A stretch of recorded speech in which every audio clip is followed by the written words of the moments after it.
Hello friends, ചെടികളെയും പൂക്കളെയും സ്നേഹിക്കുന്ന എല്ലാവർക്കും plant സ്റ്റോറീസിൻ്റെ പുതിയൊരു വീഡിയോയിലേക്ക് സ്നേഹത്തോടെ സ്വാഗതം.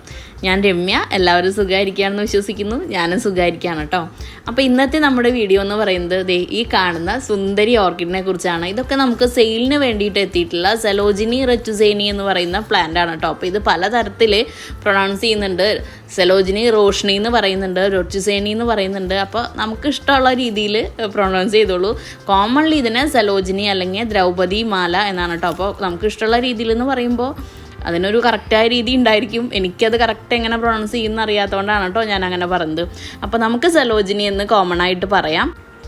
അപ്പോൾ ഇത്തവണ നമുക്ക് വിത്ത് ഫ്ലവർ ആയിട്ട് അല്ലെങ്കിൽ ഇതേപോലെ ഫ്ലവറിങ് ബഡോട് കൂടിയിട്ടാണ് സെലോജിനി വന്നത്. അപ്പോൾ സെലോജിനി എന്ന് പറയുന്നത് വർഷത്തിൽ ഒരു 2 അല്ലെങ്കിൽ ഒരു 3 തവണ മാക്സിമം ഫ്ലവർ ചെയ്യാറുള്ളൂ.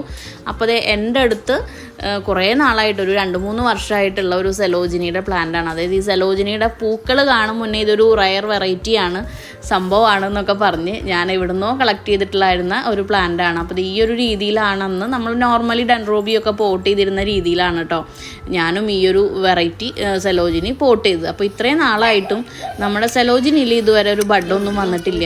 അപ്പോൾ വെറുതെ അന്ന് കരിയൊന്നും ഉണ്ടായിരുന്നില്ല. ഒരു ഇത്തിരി കോക്കോ ഫൈബറും അതുപോലെ തന്നെ ഓടിൻ്റെ പീസൊക്കെ ഇട്ടിട്ടാണ് നമ്മളിവിടെ പോട്ട് ചെയ്ത് വെച്ചിട്ടുണ്ടായിരുന്നത്. അപ്പോൾ ഞാൻ വിചാരിച്ചു നമ്മുടെ ഇത്തവണ സെയിലിന് വന്ന പ്ലാന്റ് കണ്ടപ്പോൾ അതിനേക്കാളും നമ്മുടെ കയ്യിലുള്ള പ്ലാന്റിനേക്കാളും ചെറിയ പ്ലാന്റായിട്ട് കൂടി അതിൽ നല്ല ഭംഗിയിൽ പൂക്കൾ വന്നിട്ടുണ്ട്. അപ്പോൾ നമ്മുടെ സെലോജിനിയും പൂക്കേണ്ട സമയമൊക്കെ അതിക്രമിച്ചിട്ടുണ്ട്. ഒന്നുകിൽ ഇതിൻ്റെ പോട്ടി മിക്സിൻ്റെ പ്രശ്നമാണ്, അല്ലെങ്കിൽ ഇങ്ങോരൊരു മൂലയിൽ ഒരു പേരമരത്തിലാണ് കെട്ടിവെച്ചിട്ടുണ്ടായിരുന്നത്. അപ്പോൾ നനയൊക്കെ പോകുന്നുണ്ടെങ്കിലും ഫ്ലവർ ചെയ്യലൊക്കെ വളരെ കുറവായിരുന്നു. ഫ്ലവറിങ്ങിനുള്ള ഫെർട്ടിലൈസർ കൊടുക്കലൊക്കെ വളരെ കുറവാണ്. അപ്പോൾ ചിലപ്പോൾ അത് കാരണമൊക്കെ ആയിരിക്കാം. അപ്പോൾ എന്തായാലും ഞാൻ ഇതിൻ്റെ പോട്ടി മിക്സൊക്കെ ഒന്ന് മാറ്റി മൂപ്പര പുതിയ പോട്ടിലോട്ടൊക്കെ വെച്ച് ഒന്ന് പരിഷ്കരിക്കാം. അടുത്ത തവണ ഫ്ലവറിങ് ടൈം ആകുമ്പോഴത്തേക്കും ഇങ്ങോട്ട് പൂക്കണം എന്നുള്ളൊരു ആഗ്രഹത്തിലാണ് കേട്ടോ ഇതൊക്കെ ചെയ്യുന്നത്. അപ്പോൾ എനിക്ക് ഏറ്റവും ഒരു അത്ഭുതമായിട്ട് തോന്നിയത്, നമുക്ക് കഴിഞ്ഞ വർഷം കുറച്ച് പ്ലാന്റ് സെലോജിനി നമുക്ക് സെയിലിന് വേണ്ടി വന്ന പ്ലാന്റിൽ ഒരു 2 പ്ലാന്റ് ബാലൻസ് ഉണ്ടായിരുന്നു. അപ്പോൾ ഇപ്പോൾ അടുത്ത് ആ 2 പ്ലാന്റിൽ ഒരു പ്ലാന്റ് നമ്മളിതുപോലെ സെയിൽ ചെയ്തപ്പോൾ ഒരു 2 ആഴ്ച കഴിയുമ്പോഴത്തേക്കും ആ വാങ്ങിയ കസ്റ്റമർ എനിക്കത് ഫ്ലവർ ചെയ്യാനുള്ള ഫ്ലവർ ബഡ് വന്നിട്ട് ഫോട്ടോ ഇട്ട് തന്നു. അത് കഴിഞ്ഞ് അത് വിരിഞ്ഞും ഫോട്ടോ ഇട്ട് വന്നു. അപ്പോൾ അത് കണ്ട പാടെ ഞാൻ ഓടിച്ചെന്ന് ഈ ഒരു പ്ലാന്റ് നോക്കിയിട്ടോ, ഇതിലും ഫ്ലവർ വന്നിട്ടുണ്ടാവും എന്നുള്ളൊരു പ്രതീക്ഷയില്ല. അപ്പോഴും ഇങ്ങോരു ഫ്ലവറൊന്നും ഉണ്ടായിരുന്നില്ല. നമുക്കതിൻ്റെ കൂടെ ഉണ്ടായിരുന്ന ആ ഒരു പ്ലാന്റിൽ ഫ്ലവർ വരികയും ചെയ്തു. അന്ന് ബാലൻസ് സെയിലിന് വന്നത് ബാലൻസ് ഉണ്ടായിരുന്ന പ്ലാന്റിൽ ഫ്ലവർ വരികയും ചെയ്തു. ഇപ്പോൾ പോട്ടി മിക്സിൻ്റെ തന്നെ പ്രശ്നമാണെന്നാണ് ഞാൻ വിശ്വസിക്കുന്നത്. അപ്പോൾ സെലോജിനി എന്ന് പറയുന്നത് ഈ റീപോട്ടിങ് ഇടയ്ക്കിടെ ചെയ്യുന്ന റീപോട്ടിങ് വലിയ താല്പര്യമില്ലാത്ത ഒരു വെറൈറ്റി ഓർക്കിഡാണ്. അപ്പോൾ അത്യാവശ്യമാണെങ്കിൽ മാത്രം നമ്മുടെ ഈ ഒരു പ്ലാന്റ് റീപോട്ട് ചെയ്യുക. നമ്മൾ വെച്ചിട്ടുള്ള പ്ലാന്റ് പോട്ടിലൊക്കെ തിങ്ങി നിറയുകയാണെങ്കിൽ മാത്രം നമ്മൾ റീപോട്ട് ചെയ്യുന്നതായിരിക്കും നല്ലത്. അപ്പോൾ എൻ്റെ ഓൾറെഡി ആ ഒരു നെറ്റിൻ്റെ പോട്ട് ഒന്ന് അതിനൊക്കെ പുറത്തോട്ടൊക്കെ വന്നു തുടങ്ങി. പിന്നെ ഈ റൗണ്ട് പോട്ടിലൊക്കെ ഇങ്ങനെ ഉണ്ടായി ചുറ്റും ഇതിങ്ങനെ ഇതിൻ്റെ ഫ്ലവേഴ്സ് ഇങ്ങനെ ഹാങ് ചെയ്ത് കിടക്കുന്നത് കാണാൻ ഒരു പ്രത്യേക ഭംഗിയായിരിക്കും. അപ്പോൾ അതുകൊണ്ടാണ് ഞാൻ റീപോട്ട് ചെയ്യുന്നത്.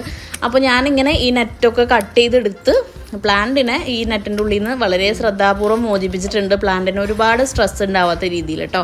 അപ്പോൾ ഇതേപോലെ നല്ല ഡ്രൈനേജ് ഹോളുള്ള ഒരു പോട്ടാണ് ഞാൻ എടുത്തിട്ടുള്ളത്. അപ്പോൾ നമ്മളിവിടെ പോട്ടിംഗ് മീഡിയ ആയിട്ട് ഉപയോഗിക്കുന്നത് കരിയാണ്.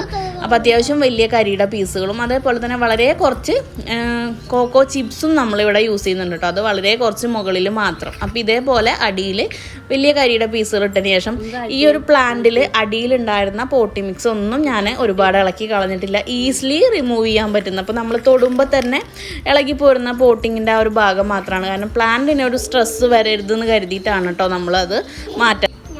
അപ്പോൾ നേരെ നമ്മൾ ആ കരിയൊക്കെ താഴ്ത്തിട്ടിട്ട് അതിലോട്ട് നമ്മൾ ഈ ഒരു പ്ലാന്റ് വെക്കണം. അപ്പോൾ എൻ്റെ ഒരു പ്ലാന്റ് നോക്കുകയാണെങ്കിൽ ഇതിൻ്റെ ഒരു സൈഡിലോട്ടാണ്, ഇപ്പോൾ ഈ കാണുന്ന ഈ ലെഫ്റ്റ് സൈഡിലോട്ടാണ് പ്ലാന്റിൻ്റെ പുതിയ ഗ്രോത്തുകൾ വരുന്നത്.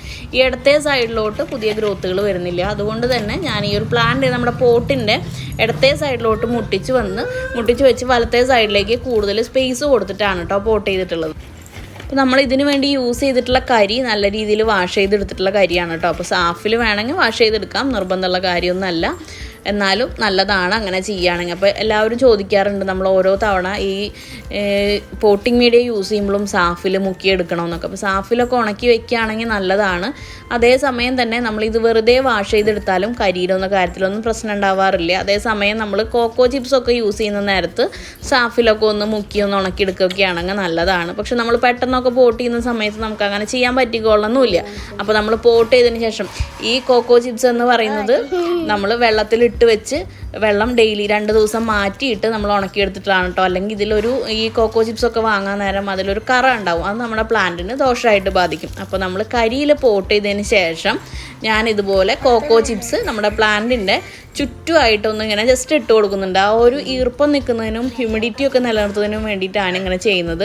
നമുക്കിപ്പോൾ സ്പാഗ്നമോസ് കയ്യിലുള്ളവർക്ക് അതായാലും അത്രയും കട്ടിയിലല്ലെങ്കിലും ഒരു ഇത്തിരി സ്പാഗ്നമോസ് ചുറ്റും വെച്ച് കൊടുക്കുന്നത് നമ്മുടെ കരി ഒരുപാട് ഡ്രൈ ആവാതിരിക്കാൻ വേണ്ടിയിട്ട് ഹെൽപ്പ് ചെയ്യും. അപ്പോൾ അതേ നമുക്ക് നമ്മുടെ സലോജിനിയുടെ പോട്ടിങ് കഴിഞ്ഞു. ഇനി ഞാൻ ഇവിടെ ഒരു പേരമരത്തിൻ്റെ ചോട്ടിലാണ് കേട്ടോ ആളെ ഹാങ് ചെയ്തിട്ടുള്ളത്. അപ്പോൾ ഇവിടേക്ക് നമുക്ക് കാലത്ത് കിട്ടുന്ന വെയിലും ലൈറ്റായിട്ട് കിട്ടും. അപ്പോൾ അടുത്ത സീസണിൽ നമ്മുടെ ഈ ഒരു സലോജിനി പ്ലാന്റിൽ ഒരു ബഡെങ്കിലും അല്ലെങ്കിൽ ഒരു ഫ്ലവറെങ്കിലും വിരിയുമെന്നുള്ള ഒരു പ്രതീക്ഷയിലാണ് നമ്മൾ പോട്ട് ചെയ്ത് വെച്ചിട്ടുള്ളത്. അപ്പോൾ വെറുതെ റീപോട്ടിങ് മാത്രം നടത്തിയാൽ പോരാ, നമ്മൾ എല്ലാ ഓർക്കിഡിനും കൊടുക്കുന്ന പോലെ ഗ്രോത്തിനും ഫ്ലവറിങ്ങിനൊക്കെയുള്ള ഫെർട്ടിലൈസർ കൊടുക്കൂടി വേണേ. അപ്പോൾ ഇതാണ് കേട്ടോ നേരത്തെ ഞാൻ പറഞ്ഞ നമ്മുടെ ഒരു കസ്റ്റമർ വാങ്ങിയിട്ട് ആൾക്ക് വളരെ പെട്ടെന്ന് ഫ്ലവർ വന്നൊരു പ്ലാന്റ്. മറ്റൊരു വീഡിയോയുമായി വീണ്ടും കാണാം. ചാനൽ ഇഷ്ടമായിട്ടുണ്ടെങ്കിൽ സബ്സ്ക്രൈബ് ചെയ്യാൻ മറക്കല്ലേ. Thank you.